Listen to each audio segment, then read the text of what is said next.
Are you the chosen or are you the chooser? If you believe that you're the chosen, you might have perfectionistic tendencies, especially people pleasing.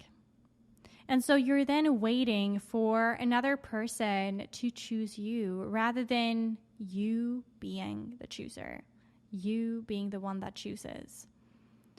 I think one of the most empowering experiences that I've had is to see how I've shifted my dynamic in interacting in relationships, especially in the beginning and during the relationship too, where I've gone from being the one that basically just like wait for someone to choose me to shifting to a place where I am owning my frame. I'm feeling safe and secure to speak my truth, to ask questions, and to really get to know whether this person that I'm interacting with is going to be worth my energy.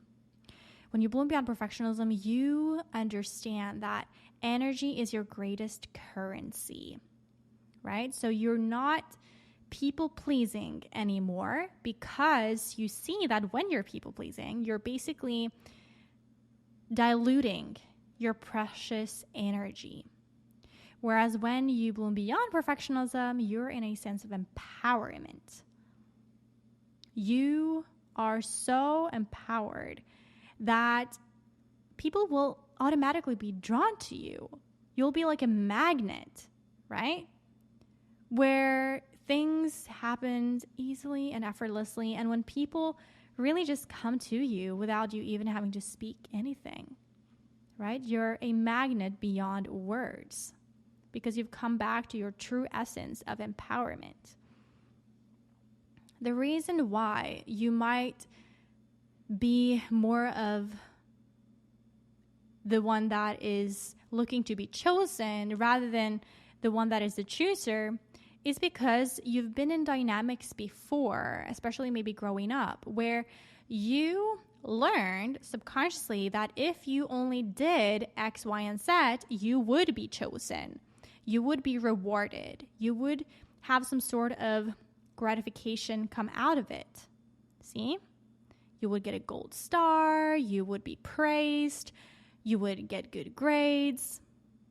And so you continued the pattern into adulthood where you still basically show up in the same way. This may come forward especially in intimate relationships, let's say when you're dating, where you are then looking to be chosen. And so you're more of someone who's just sitting there and letting others question you rather than you questioning them. See?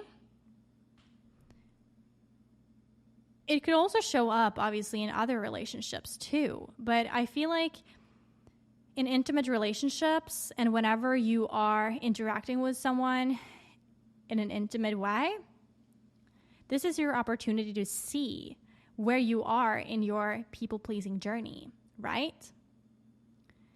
You can recognize whether you are the one, to be chosen or if you're the one to be the chooser.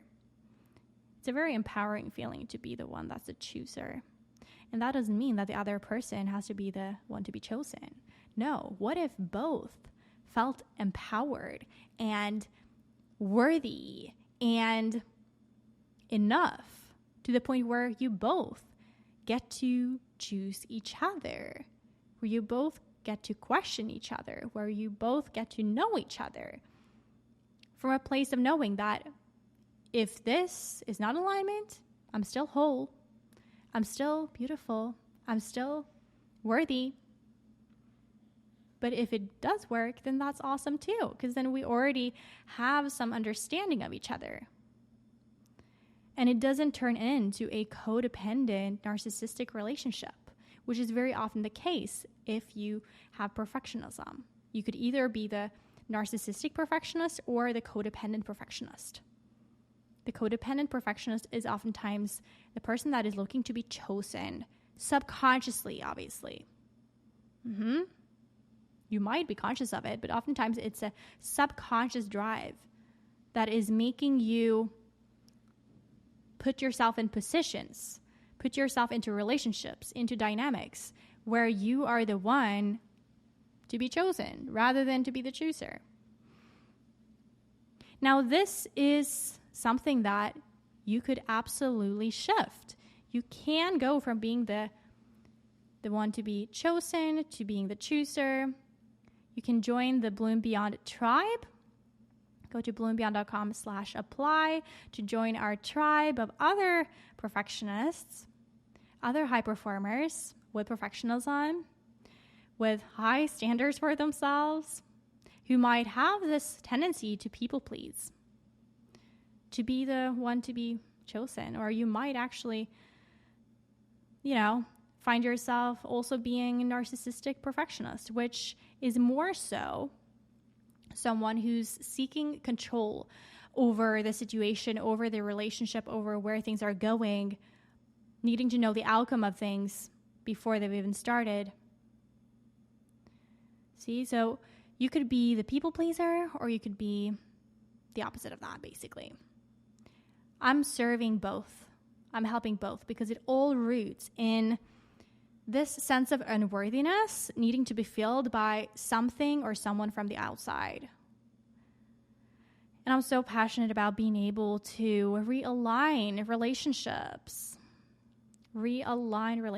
to secure attachment, where you truly are able to see yourself as worthy enough to speak up, to ask questions, to really inquire within and without.